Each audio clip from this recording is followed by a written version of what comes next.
안녕하십니까. 먼저 많은 기도와 또 응원 주셔서 감사합니다. 지지난주 금요일 날 둘째가 잘 태어나서 지금 태어나가지고 집에서 잘 지내고 있습니다. 건강하게 또 하나님 보시기에 훌륭한 딸로 성장하길 간절히 바랍니다. 오늘 하나님의 말씀 마태복음 11장 28절에 있는 말씀을 같이 펴서 보시겠습니다. 마태복음 11장 28절에 있는 말씀입니다. 아주 익숙하고 잘 아는 말씀입니다. 마태복음 11장 28절에 있는 말씀입니다. 제가 봉독하도록 하겠습니다. 수고하고 무거운 짐진 자들아 다 내게로 오라. 내가 너희를 쉬게 하리라. 아멘. 아주 유명한 말씀이고 우리에게 많은 위로와 힘을 주는 말씀입니다. 수고하고 무거운 짐진 자들아 다 내게 오라. 예수님께로 오라. 내가 너희를 쉬게 하리라. 여러분 혹시 지치고 힘드신 분들은 예수님께 오늘 이 시간 나아가기를 간절히 바랍니다. 그것에는 분명히 저에게 완전한 쉼이 있기 때문입니다. 여기에서 수고하고 무거운 짐진 이 두 가지의 수고하고 무거운 이 수식어가 들어가 있는데요. 여기에는 보통 학자들은 두 가지의 의미가 있다라고 얘기합니다. 율법적인 요구에 지쳐서 수고하고 힘든 자들을 나타내는, 그 시대에는 율법적인 부분들이 너무나 많았죠. 율법적으로 요구하는 것들이 너무나 많았어요. 안식일에 해서는 안 되는 너무나 많은 것들이 있었고 그 외에도 너무나 율법적으로 과중된 것들이 많았습니다. 그래서 그거에 대한 수고하고 무거운 짐진 자들아 예수님께로 오라. 율법의 완성되신 예수님께로 나아오라 라는 것을 나타내기도 하고요. 또 이 원어적인 의미에서는 이 모든 것을 포함한다 그래요. 그러니까 단순히 율법적인 것만 나타내는 것이 아니라 정말로 육체적으로 삶에 지쳐서 힘들고 너무 무거운 짐을 지고 있는 사람들도 이 예수님께 나오라 라고 얘기하는 것입니다. 그래서 모두를 나타내고 있습니다. 그리고 여기서 또 예수님께서 주시는 너희를 쉬게 한다. 이 휴식의 의미에도 이중적인 의미가 있습니다. 이 첫 번째는 종말론적인 쉼이죠.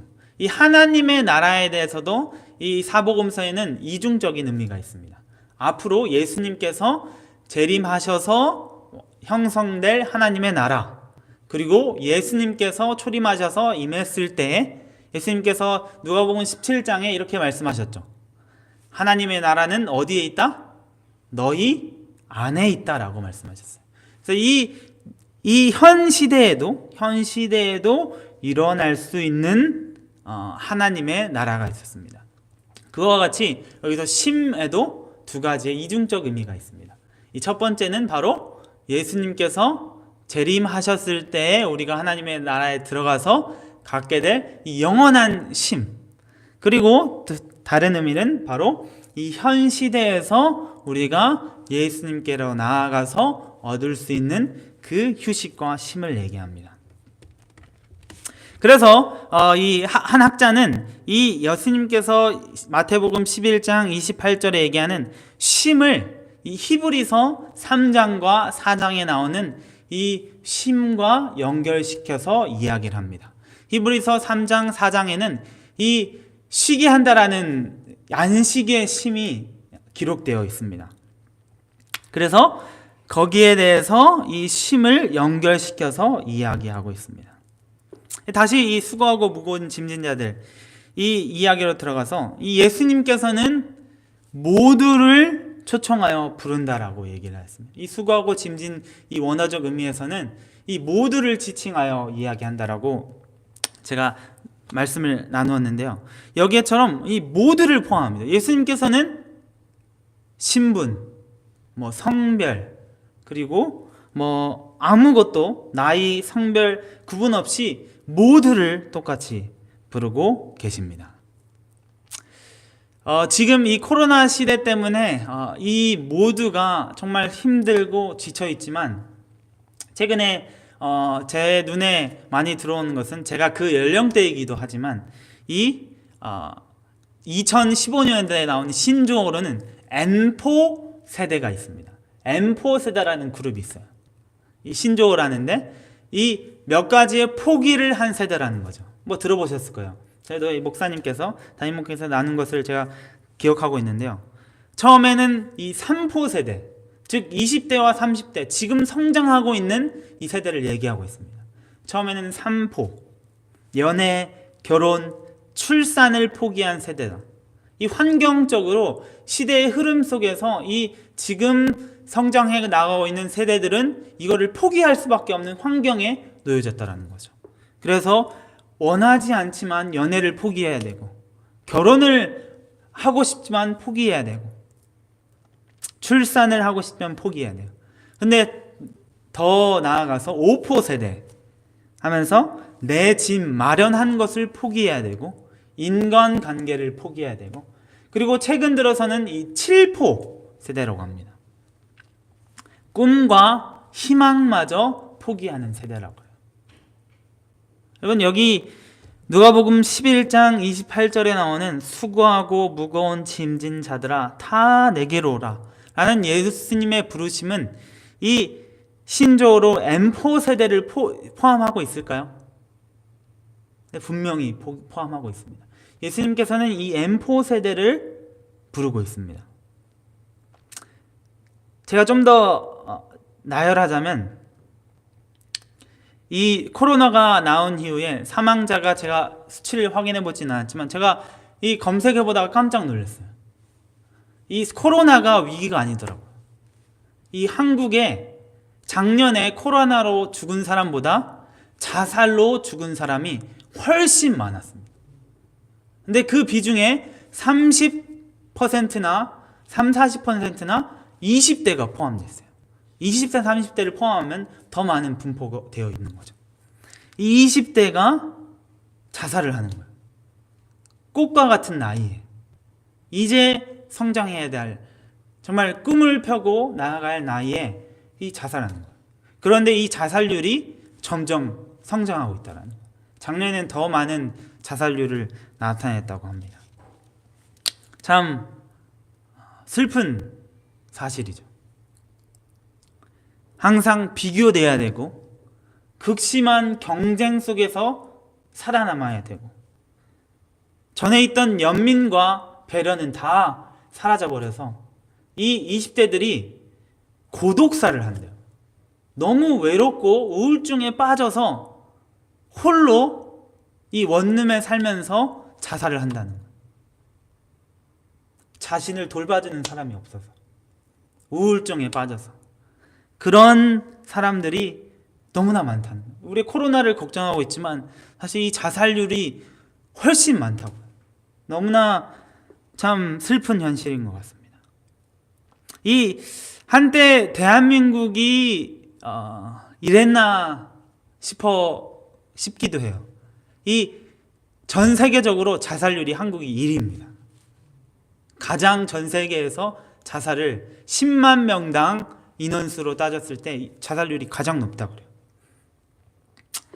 이 2000년도에 오기 전만 해도 제가 이 IMF 시대 때 이 소식을 최근에 영상 매체를 통해서 접하게 됐는데, 그때는 얼마나 연대감이며 연민이며 사람들을 생각하고 배려며 그런 상황들이 얼마나 많았는지 모르겠어요. IMF를 이겨낸 것이 국민들이 서로 우리 같이 살자 해서 금을 모으고 있던 달러를 다 모아서 이 IMF를 이겨냈다고 그래요.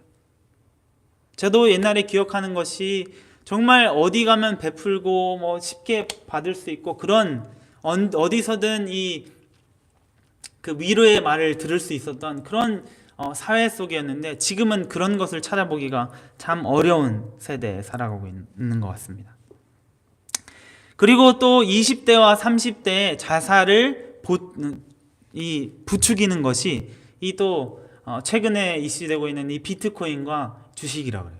이 코로나 이래서 20대와 30대가 비트코인의 주식에 많이 빠져든다고 해요.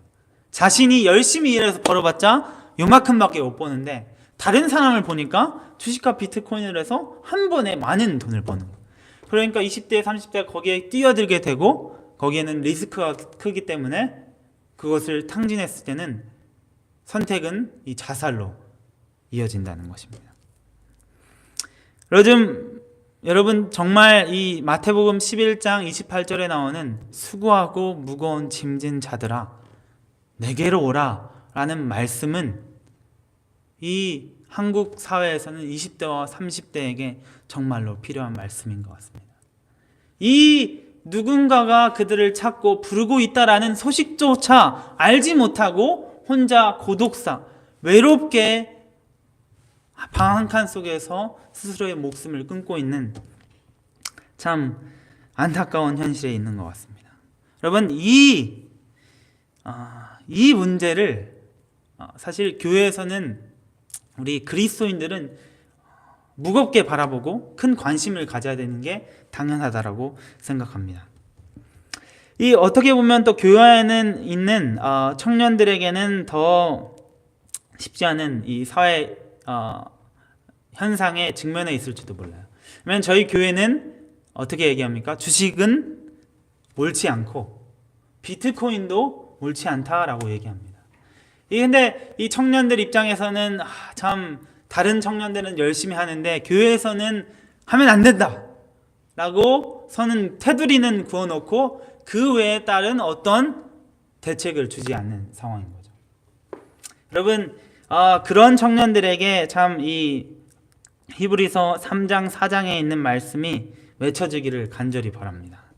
이 히브리서 3장 4장에서는 이 안식일에 대해서 얘기하는데요. 히브리서 4장을 같이 펴보시겠습니다.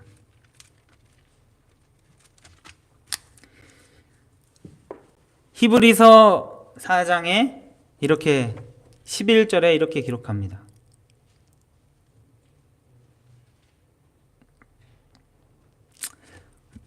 다 읽으면 좋겠지만 히브리서 4장 10절 11절입니다. 히브리서 4장 10절 11절 이렇게 기록합니다. 이미 그의 안식에 들어간 자는 하나님이 자기 일을 쉬심과 같이 자기 일을 쉬느니라. 그러므로 우리가 저 안식에 가기를 힘쓸지니 이는 누구든지 저 순종치 아니하는 본에 빠지지 않게 하려 함이라. 아멘. 이 히브리서 4장의 안식을 얘기하면서 4절에는 이 제7일에 관하여 어디 이렇게 일렀으되 하나님은 제7일에 그 모든 일을 쉬셨다 하였으며 라고 기록합니다. 분명히 안식일을 지칭하여서 얘기하고 있습니다. 우리가 안식일의 쉼에 들어가자 라고 이 히브리서 저자는 우리에게 얘기하는 것입니다. 그런데 6절에 히브리서 4장 6절에 또 이런 구절이 있습니다. 그러면 거기 들어갈 자들이 남아있거니와 복음 전함을 먼저 받은 자들은 순종치 아니함을 인하여 들어가지 못하였으므로. 이 안식일에 쉼에 들어갈 자들이 있었는데 복음을 미리 받고 들어가지 못했다라고 기록합니다. 이 히브리서 4장의 4장 6절은 이 이스라엘 백성들을 지칭해서 얘기하고 있습니다. 왜냐하면 하나님께서 이스라엘 백성들이 애굽에서 나와서 광야에 있을 때 이 십계명을 주신 후에 이렇게 말씀하셨어요. 출애굽기 34장 14절에는 이렇게 기록합니다. 여호와께서 가라사대 내가 친히 가리라 내가 너로 편케 하리라. 여기서는 이 성경에서는 편케 하리라 라고 기록하지만 이 똑같이 너희에게 쉼을 주리라 라고 얘기하고 계십니다. 그래서 하나님께서는 이스라엘 백성들에게 내가 너희를 가나안 땅으로 들어가서 어떻게 하겠다? 쉬게 하겠다. 쉼을 주겠다라고 말씀하셨습니다. 그렇지만 이 히브리서 4장 6절에서는 그들이 무엇하지 아니함으로 들어가지 못했다라고 기록합니까? 순종치 아니함으로 들어가지 못했다라고 그랬어요. 여러분 여기서 무엇을 순종치 않았느냐에 대해서는 너무나 많겠지만 이 제가 전에도 이 말씀을 나누었지만 이 하나님께서 이스라엘 백성들에게 법을 제정해 주실 때 이 가나안에서 들어가서 지킬 법을 따로 말씀해 주셨어요. 그것은 바로 안식년과 희년이었습니다. 너희가 가나안 땅에 들어간 후에 이것을 지킬지니라. 그것은 바로 안식년과 희년이죠. 그리고 제가 전에도 나눴지만 이 안식년과 희년과 안식일은 떼놓을래야 떼놓을 수가 없습니다. 안식일에서 이 7일, 6일 쉬고 일곱째 날에 쉬는 이 개념이 안식년으로 확장되었고, 이 6년 동안 농작물을 잘 가꾸고 7년째는 쉼을 쉬는 이 개념이 분명히 녹아들어 있고, 이 안식년에서 더 확장된 것이 바로 희년입니다. 이 희년 안에는 포로된 자에게 자유를 주고, 누가복음 4장 18절 20절에 있는 말씀이 있죠. 성령이 내게 임하시면 포로된 자에게 자유를, 눈먼 자에게 자유를, 눈먼 자에게 보게 함을, 가난한 자에게 복음을 주시겠다는 예수님의 선포가 기록되어 있습니다. 여러분, 이 히브리서 이 4장의 이 안식일에 들어가자는 것은 이 이스라엘 백성들에게 하나님께서 말씀하신 희년과 안식년의 개념도 같이 들어가 있는 것입니다. 그리고 제가 또 나눴지만 안식년과 희년, 이 안식일의 두 가지의 큰 의미가 있다고 그랬죠. 첫째는 안식일을 지키면서 우리가 기억해야 되는 건, 첫 번째는 무엇입니까? 하나님의 주권을 인정하고, 두 번째는 예수 그리스도께서 나에게 새로운 마음을 불어주셨다. 예수 그리스도의 구원을 통하여서 내 마음에 새로운 마음이 임하였다라는 것을 기억하는 것이 안식일을 지키면서 기억해야 된다라고 제가 나누었습니다. 그리고 사복음서에 광활하게 그리고는 간결하게 표현하는 이 하나님의 계명에 대해서는 우리가 잘 아는 것처럼 마태복음 22장 37절 38절에 기록하고 있습니다. 마태복음 22장 37절 39절에 이것도 아주 우리가 잘 아는 말씀입니다. 예수께서 가라사대 내 마음을 다하고 목숨을 다하고 뜻을 다하여 주 너의 하나님을 사랑하라 하셨으니 이것이 크고 첫째 되는 계명이요 둘째는 그와 같으니 내 이웃을 내 몸과 같이 사랑하라 하셨으니 이 두 계명이 온 율법과 선지자의 강령이니라. 아멘. 여러분, 하나님께서 주시는 안식에 들어갔을 때 이 두 계명, 그리고 안식일의 이 두 가지 중요한 것은 거기에 핵심적인 메시지며 우리에게 진정한 쉼을 가져다 줄 수 있는 것입니다. 이 현재에 이룰 수 있는 안식, 현재에 하나님께서 우리에게 주시는 쉼, 제가 이 마태복음 11장 28절에 두 가지의 쉼의 의미가 있다고 말씀드렸죠. 첫 번째는 이 예수님께서 재림하신 후에 하늘나라에 들어가서의 쉼, 그리고 현 시대에 우리가 이룰 수 있는 쉼을 나타낸다고 했습니다. 여러분, 이 현 시대의 쉼을 누리기 위해서는 이 히브리서 4장 6절에 이야기했던 것처럼 이스라엘 백성들은 순종치 아니함으로 그 쉼에 들어가지 못하였습니다. 그 쉼에 들어가기 위해서는 이 첫째와 둘째 되는 계명, 주 하나님을 사랑하고 내 이웃을 내 몸과 같이 사랑하라는 이 계명의 의미가 포함되어 있어야, 우리 마음속에 있어야, 우리가 잘 이해하고 있어야 우리가 그 쉼에 완전히 들어가서 쉼을 쉴 수 있는 것입니다. 여러분, 제가 한 유명한 연설을 한국 사람이 이 하버드대를 2018년에 졸업하면서 졸업연설을 한 내용이 있습니다. 이 내용이 참 많은 사람들에게 쇼킹하였고 많은 사람들에게 큰 의미를 부여해줬고 참 마음을 따뜻하게 하는 연설이었습니다. 그 연설의 내용을 제가 잠깐 나누자면, 이 하버드 연설을 한 사람은 한국 사람이었는데 이민자였습니다. 그런데 부모님이 불법 이민을 하였어요. 그러니까 신분이 정확히 해결되지 않고 이 뉴욕에서 아버지는 아르바이트를 하시고 그 편의점 아르바이트를 하시고 어머니는 식당 아르바이트를 하시면서 아버지가 식당에서 아르바이트 하시고 어머니가 이 네일샵에서 아르바이트를 하시면서 이 아들이 성장해서 하버드를 졸업하며 졸업 연설을 하였습니다. 그 졸업 연설하는 그 사람의 졸업의 연설은 이것이었습니다. 내가 졸업한 후에 나는 내 가진 재능을 가지고 무엇을 할 것인가 라는 것 제목이었습니다. 그러면서 이야기를 쭉 나갔습니다. 그러면서 이야기하는 것이 이 어머니 이야기를 꺼내면서 제가 이 재능을 갖게 된 것은 하버드를 졸업하면서 이 재능을 갖게 된 것은 제가 스스로 한 것이 아닙니다. 사실 이 부모님들이 열심히 일해서 저의 재능을 이렇게 빚어주셨습니다 라고 이야기를 하였어요. 그래서 그가 얘기하는 것은 내 재능은 내 것이 아니고 부모님이 만들어 주신 것입니다 라고 이야기했어요. 그러면서 한 유명한 학자의 이야기를 꺼내면서 이 롤스라는 사람은 이런 이야기를 했다고 그래요. 재능은 주어지는 것, 우연으로 개개인에게 주어지는 것이다. 그래서 재능은 공동 자산이다라는 것입니다.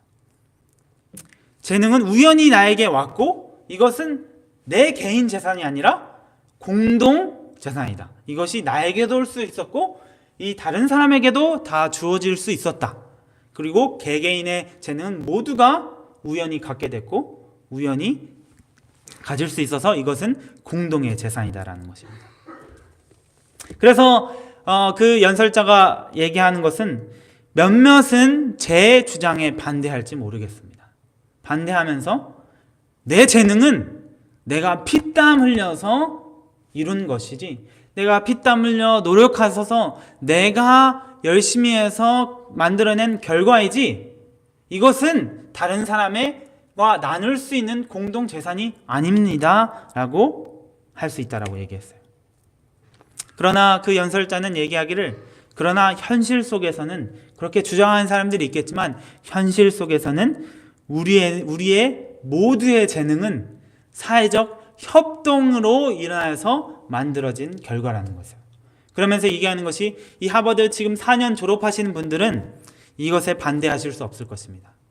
여러분이 이 학교를 다니면서 도서관에 다니면서 그곳에서 읽은 책들 그리고 그 책을 읽을 수 있도록 그것에 잘 배정해 준 사람들 그리고 영양분을 잘 섭취할 수 있도록 식당에서 열심히 일해준 식당에서 일하는 사람들 그리고 열심히 공부할 수 있도록 교실을 매일과 같이 깨끗이 청소해 준 사람들의 도움이 없이는 여러분이 이 자리에 앉아서 졸업을 할 수 없었을 것이라 라고 얘기를 하였습니다. 그래서 부정할 수 없는 것은 여러분이 이 재능을 가진 것은 내가 이 재능을 가진 것은 다른 사람의 도움 없이는 가질 수 없었다라는 것입니다. 부정할 수 없다라는 거예요. 그리고 이 재능을 도움을 받은 것은 내가 아는 사람의 도움을 받기도 했지만 내가 전혀 모르는 사람으로부터 내가 이 도움을 받았다라는 것입니다. 그래서 내가 도와줄 의무가 있는 것은 내가 아는 사람뿐만 아니라 모르는 사람에게도 도움을 줘야 할 의무가 있다라는 것입니다. 그리고 더 나아가 유대감, 고마움, 미안함 또는 그런 것들을 가지는 것은 아는 사람뿐만 아니라 모르는 사람에게도 가져야 하는 것은 당연하다라는 것입니다.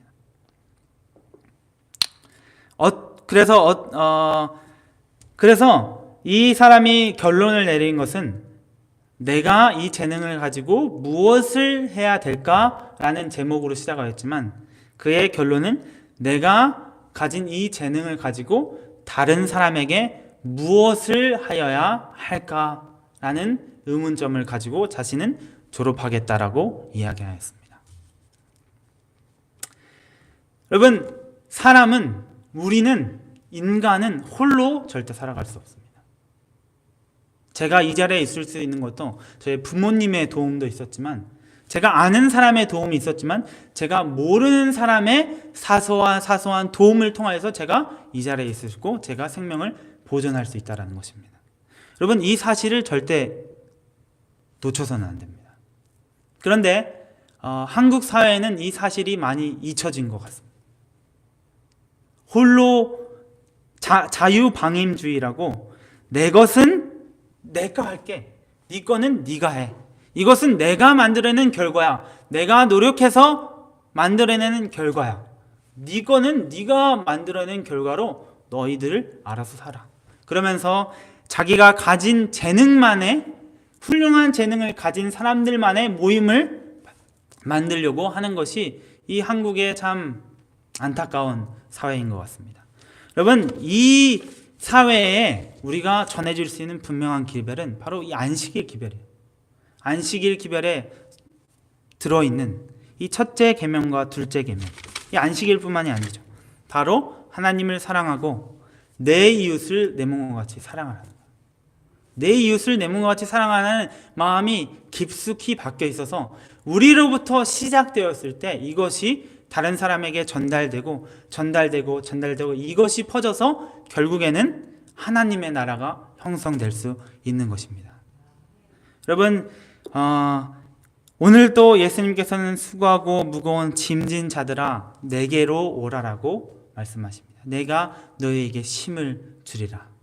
여러분, 우리가 예수님께로 나아가는 것도 분명 중요하지만 이 한국의 20대, 30대뿐만이 아니겠죠. 30대, 40대, 50대, 60대, 70대까지도 자살을 하고 있어요. 이 기별을 알지 못해서. 수고하고 무거운 짐진 자들아 내게로 오라. 내가 너에게 쉼을 주리라. 그리고 예수님께서 만드신 세상은 홀로 사는 세상이 아니라 내 이웃을 내 몸과 같이 사랑하는 기별을 모두가 마음속에 품고 사는 사회다라고 얘기하고 있습니다. 여러분, 우리만 그 기별을, 그 쉼을 갖는 것이 아니라 우리가 다른 사람에게 이 기별을 알려주게 되는 우리가 모두가 되기를 바라면서 말씀을 마치겠습니다. 기도하시겠습니다.